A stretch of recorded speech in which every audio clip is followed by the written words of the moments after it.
Merry Christmas, my dear friends. May the Christmas season bring only happiness and joy to you and your family. Wishing you peace, love, lots of gifts, and no drama. 3 years ago, my younger sister Jen had a miscarriage at 9 weeks. She and her partner Scott were devastated. I was there for them as much as I could be, but it was a tough time for them. A few months later, Scott left Jen. Jen said it was because of the miscarriage. Her and Scott had a close-knit group of friends, and I found it odd no one has checked on her, so I rang her best friend to suggest a girls' night. She told me the reason they had broke up. Jen had slept with someone else. When he confronted her, she blamed the miscarriage. 9 months ago, I got engaged and asked Jen to be my maid of honor. At our engagement party, Jen became inconsolable at seeing our friend's baby. Everyone's focus, including mine, was on Jen all night. I wasn't upset with her. I figured that she was imagining what all these big family events would be like with a baby, so I gave her grace. Since then, anything to do with the wedding, she brings up her miscarriage, but only at events related to my wedding. I asked her to help me pick flowers, and she lost it when she saw baby blue roses. She's convinced she was having a boy, and we had to leave. When we went wedding dress shopping, and she picked out a maternity bridesmaid dress and asked to try it on so that she could see how she would have looked. When she did that, I thought, she's actually lost it, and had to walk away when she started stuffing a cushion up her dress. I have tried to talk to her about going to counseling again, but she is insisting this is a normal part of the grieving process. She planned my hen party, which I was so grateful for, but I found out after she'd sent everyone a list of rules, which included no talking about pregnancy or kids, no wearing baby blue, etc., etc. I confronted her, but I was gentle about it. I suggested counseling again, and said I was there for her, but also that if she wanted to impose any other rules on anything to do with my wedding, she had to come to me first. It all came to a head when one of my friends and bridesmaids announced she was pregnant. She will be 7 months at the wedding. After the announcement, Jen called her and said it would be best if she didn't come because she couldn't maintain her peace if she was forced to be reminded of the loss of her child. I lost it when I found out, and said she was using her miscarriage to get attention, and if she made one more demand, or made a single comment about it at anything wedding-related. She was uninvited, and in either case, she is no longer my maid of honor. Since then, Jen has told everyone I've dumped her from the wedding for being too upset about the loss of her baby. In retaliation, and have told everyone and anyone who will listen, the real reason her and Scott broke up. Half our friends and family think I'm an asshole. Half think she is. I'm still horrifically angry, and stuck in a place where I'm not sure if I'm rightly angry, or if I should be more understanding. Am I an a-hole? Edit. A couple of people have said I went too far telling people about the reasons why she broke up with Scott. And I can take that. But just for context, I had multiple people reach out to me, who she had spoken to first. Each essentially said I was being a B for dumping her from the wedding for having a miscarriage, and said something along the lines of, she's lost her partner and her sister because she lost her baby. I felt I needed to correct them that she actually lost neither of us, because if the miscarriage, she lost us because of her actions since, and her blaming the miscarriage is part of a pattern of behavior. I didn't go into details, just said, actually, she lost Scott because she cheated on him, and she lost me because she uninvited one of my bridesmaids, without my knowing because she is pregnant. I was upset and hurt that they were saying this to me, and also that she wanted everyone to think I was the sort of person who would dump my sister because she lost a baby, so I lashed out by telling them what actually happened with Scott. I suppose as a way to defend myself. But again, if the consensus is that this was too far, I'll accept that and take it on the chin. Edit 2. Thanks for the feedback, everyone. Someone mentioned the phrase, weaponized grief, and seeing that written down, that's what it feels like. She clearly didn't deal with her grief at the time she had the miscarriage, but I'm surprised that it's presented itself now in the way that it has, now. Part of me wonders if is seeing me get married, and thinking it should have been her and Scott. Perhaps her feelings of guilt over what she did, and not dealing with her grief, have caused her to have some form of mental break. I'm not sure, but I'm glad to see the consensus seems to be, I was right to set the boundaries I did. This gives me some measure of peace as we get closer to the wedding, although if it comes to it, and she is not there, I will still be absolutely devastated. I'm going to get downvoted to hell for this, but honestly, duck it. She had a miscarriage at 9 weeks pregnant 3 years ago. And yes, a miscarriage is awful. I'm not saying it's not something to grieve, because it is. You grieve the idea of what could have been, what you hoped for, and the embryo that wasn't viable. But it's vastly, vastly different than losing a child you were able to hold or had to give birth to and having a stillborn. And I will not hear anything about it. This is simply true, and trying to compare these two losses as the same is rage baiting. At 9 weeks, this is still a loss, yes. But it's incredibly common. 1 out of 10 pregnancies end in a miscarriage before 12 weeks. It's usually because your body sensed there was something wrong with the tissue and rejected it, because that would never be a viable baby. She is now, after 3 years, still holding this as a pity hostage over people's head. Even those who are currently pregnant, by the way, telling them not to talk about babies at the wedding while she is pregnant. She's holding it over those who might be struggling with infertility issues, and her sister who's getting married. Who said she was the only person who ever miscarried in that friends group? She's also using a miscarriage of 3 years ago as the reason for cheating on her spouse, which is gross. Almost sounds like she loves the negative attention and is milking this for all it's worth. Which is bonkers. This is my unpopular opinion for the year. Let the "you don't get to tell people how to grieve or for how long" people commence. Not the a-hole. Is this grief, though? It looks more like she is weaponizing the miscarriage to gain sympathy and attention from others and making grief her whole personality. Has she always made everything about herself? How was the relationship before the miscarriage? Not the a-hole. She needs some major therapy. She lost a baby she was barely pregnant with 3 years ago. Not that the loss will go away, but the fact that everything in her life is run by it is not at all healthy. She needs to do some serious unpacking of the amount of loss surrounding the baby and her relationship as soon as possible. So, there's a long history here that I will sum up briefly. I have an older brother. We're 5 years apart in age. We were never close.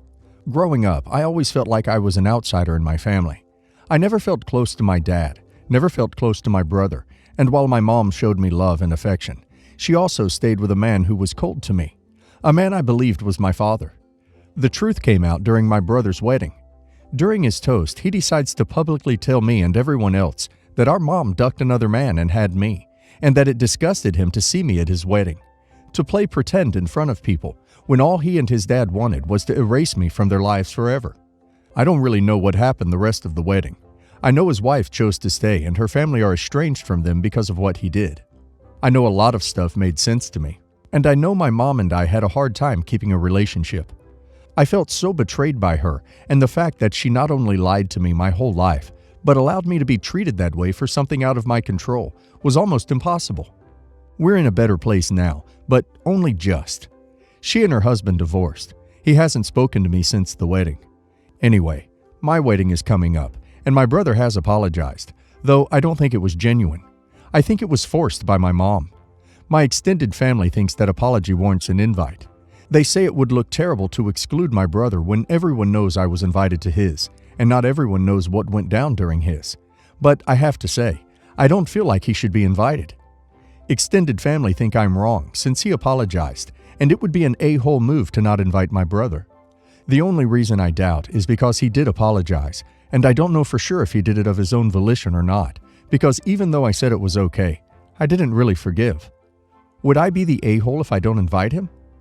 Not the a-hole. I would under no circumstances invite him to my wedding. If he ruined his own wedding to hurt you, imagine what he might do at yours. Not the a-hole, but even if you were, sometimes that's just necessary. He humiliated you at his own wedding, and his wife's own family wants nothing to do with him because of it. I don't know why your family is trying to stand up for him, but you should consider not inviting anyone who thinks you're the a-hole for not inviting him. Not the a-hole. He used his wedding toast to expose a secret that hurt you and tried to humiliate you. He said all him and his dad wanted was to erase you from their lives. I don't care if he apologized. No ducking apology excuses what the hell he did. Tell your extended family to duck off. You don't have to invite him to your wedding. You don't have to forgive him. You don't have to play happy family for nobody. Your brother is a huge a-hole. His dad is a huge a-hole. And your mom is an a-hole too. She cheated, and you paid the price. I should start this off with, I have never met her stepkids. I was not invited to her wedding, and we have never been close. Her and I, we share a dad. He was a widower when he met my mom. My half-sister did not take kindly to my mom marrying Dad, and I think she has always seen it as they betrayed her in some way. She always saw me as less than a sister. She's 10 years older, so there's some of that going on as well, but in general, she just doesn't care about being family and told me numerous times we're not real siblings because we only have one parent in common. She also told me she hates my mom, and that also makes me less her sibling because she wouldn't want some random woman's kid being passed off as her family. So she's married now, to a guy with kids. Shocked the hell out of me to learn this given her feelings. And she called me up to talk for the first time in over 18 months to say she was going to my parents for Christmas and wanted to tell me to get her stepkids gifts. I had no plans to go to my parents for Christmas, and so I told her I got no gifts for the kids and would not get them. She starts freaking out on the phone, told me I'm useless to her more than she ever realized, how I should be putting the kids before all else, blah blah blah. I told her she cannot expect me to buy for kids I never met, who I won't be seeing for Christmas. I ended up hanging up on her because she was ready to keep going indefinitely, and I have no time for that. We're not sisters, per her own decision, and so I don't need to care if she's married with kids or stepkids. My mom called me and told me they heard what happened, that my half-sister is still seething, and she asked me if I'd even get them some small gifts to make things easier. She said my half-sister is having a hard time getting close to her stepkids, and we could maybe help by showing them they're wanted and included in our family. I told her it has been made clear to me that I am no part of her family. Mom said she knows, but we could always hope that those relationships will improve. That she still loves her despite always being treated like she was an affair partner, rather than the woman who met a widower and married him. My sister even sent me a DM to rant at me and told me I am being an a-hole to the kids. Am I the a-hole here? Edited to add, just for clarity. By saying my half-sister treats my mom like she's the affair partner, etc. I don't think my half-sister needs to treat her like a parent, or even like the closest of family members. But even some respect and civility isn't too much to ask for after 24 years, I would think. Not the a-hole. You're not obligated to buy gifts for anyone, let alone children you've never met. Your sister is now reaping the consequences of her poor behavior and treatment towards you. It's a delicious irony that she treated your mother so badly and is now having the same issue. Your sister is rotten. Not the a-hole. Your half-sister calls you after a year and a half of no contact, just to tell you to buy gifts for her stepkids? The audacity is astonishing. You don't owe them or her anything. If you want peace for the holidays, block her on social media, phone, and email. While I feel bad for the kids having your father's other child as their stepmother, I wouldn't buy gifts for them either. She's made it perfectly clear that you're not her family, and to ask you to fake being her family to get those kids to like her is lying to the kids. If you feel compelled at all to get the kids something, get them something, a board game-ish type thing, that the stepmother hates to play. But I'm petty like that, not the a-hole. Last year, once restrictions lifted, H, 35 male, friend from college, planned to redo his postponed wedding from virus. He had credits from vendors because they wouldn't give him money back to use later when they open again. He set it for February 25th, and because he was able to wait and had the credits, he put more money into it. Before he called me, 35 male, a year ago, we hadn't seen each other in a few years.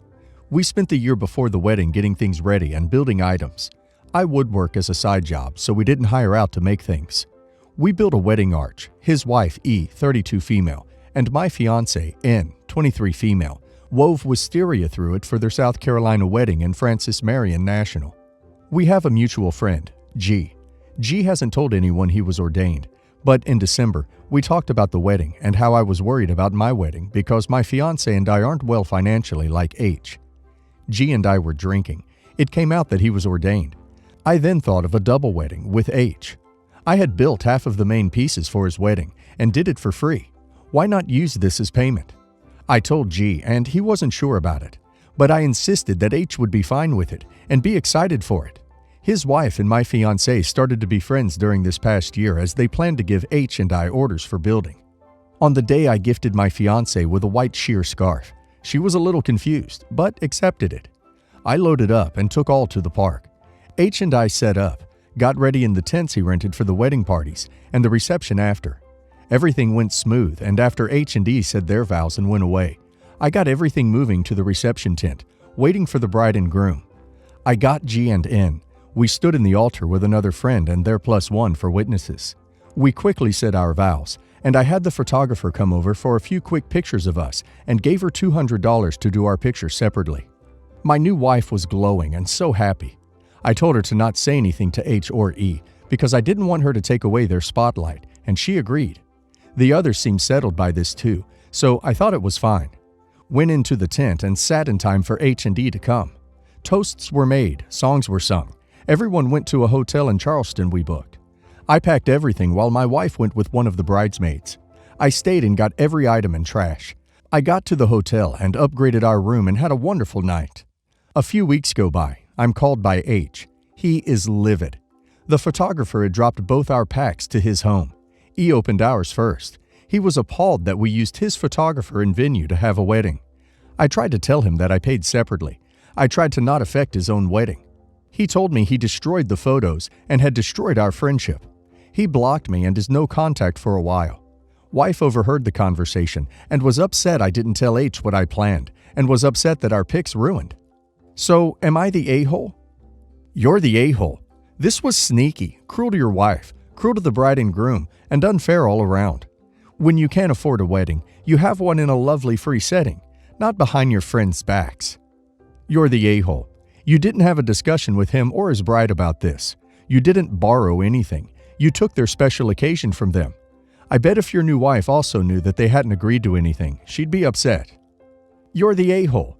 You stole their guests from them, and you stole their photographer from them. Frankly, I'm surprised the photographer even agreed to leave the main wedding unless you lied and said it was okay. They should have been doing their job capturing candids of the guests or bride and groom. They probably thought the $200 was a tip. You didn't ask because you knew they would say no. You gave him the gift of your labor, then took it back. You didn't trade your labor as payment for a double wedding. There was no double wedding. He never agreed to that. If you wanted to get paid, you decided that before the labor. My best friend, male 28, of 12 years, recently got married. I, male 27, was the best man. Jump to the wedding day. The maid of honor came to the grooms, us, and informed us of a lady, we'll call her Kathy, who had chosen to wear a white dress to the wedding and sit in the second row on the aisle. Maid of honor was freaking out, trying to ask what we should do. Ask her to change? Ask her to leave? And I had remembered reading about other people who would accidentally spill red wine on people who chose to wear a white dress to someone else's wedding. I suggest the idea. Maid of honor loved it and went to go inform the bride that I would be doing this during the reception. Groom, best friend, hated the idea. He said, "Look, man, I know it's an awful thing to do, wear white, but let's not make a scene, give Kathy more attention than she deserves." The ceremony happened, and bride was obviously upset when she walked down. Maid of honor had informed her of the situation, so it wasn't a nasty surprise to bride, but it was still tense. This venue was one where the reception was the same room as the ceremony, so there was not an easy transition period where someone could ask Kathy to go change. However, this meant that my idea was getting closer and seeming more plausible. I already knew maid of honor approved, and so I assumed that the bride also approved. After 10 minutes or so of formalities, toast, everything, I began to walk towards Kathy. It was actually incredibly easy, since right as I was walking past, not even ready to do it, just kind of mapping my plan, she backed her chair up right before I took a step in that direction.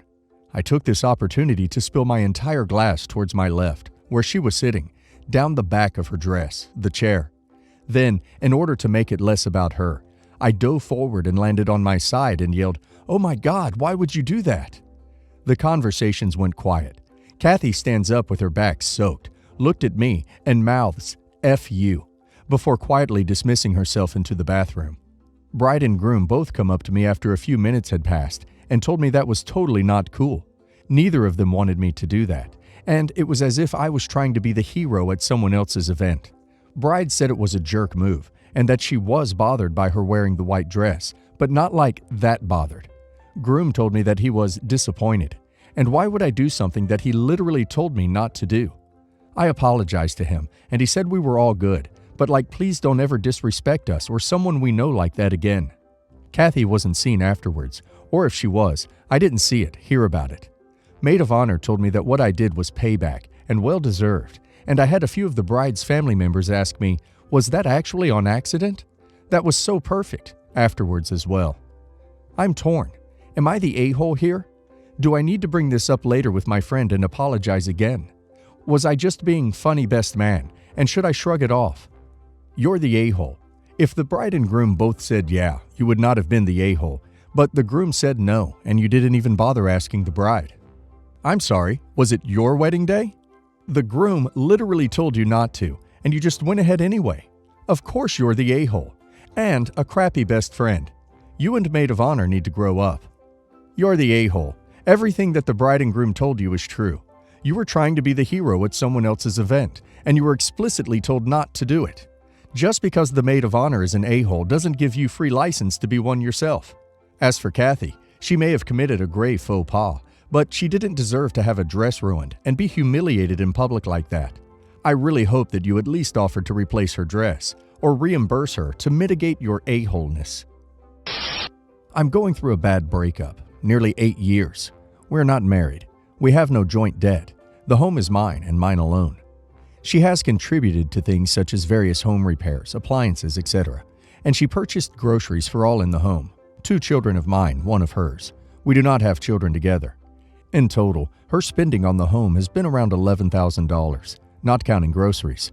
My spending has been $80,000 on the mortgage alone since she moved in, plus an additional $25,190 in utilities, internet, etc. She wants to stay for a period, but keep me out of my own bedroom, and is willing to split bills with me while she stays. I think it's somewhat reasonable, but honestly, it hurts my heart too much to have her stay in my home and have to be around her with her being distant and cold. I want her out because I can't bear living like that. I don't want to support her while she takes advantage of the situation as a springboard to another man. She says she's technically a renter, and I'd have to hire a lawyer to draw up papers to remove her. I thought I could just order her out and call the police if she refused. Further, she purchased appliances and the bed on credit. Total amount $6,000 to $8,000, and wants to hang that over my head as a joint liability and another reason I can't remove her from the property. In my opinion, I've provided her shelter and living accommodations above and beyond her contributions.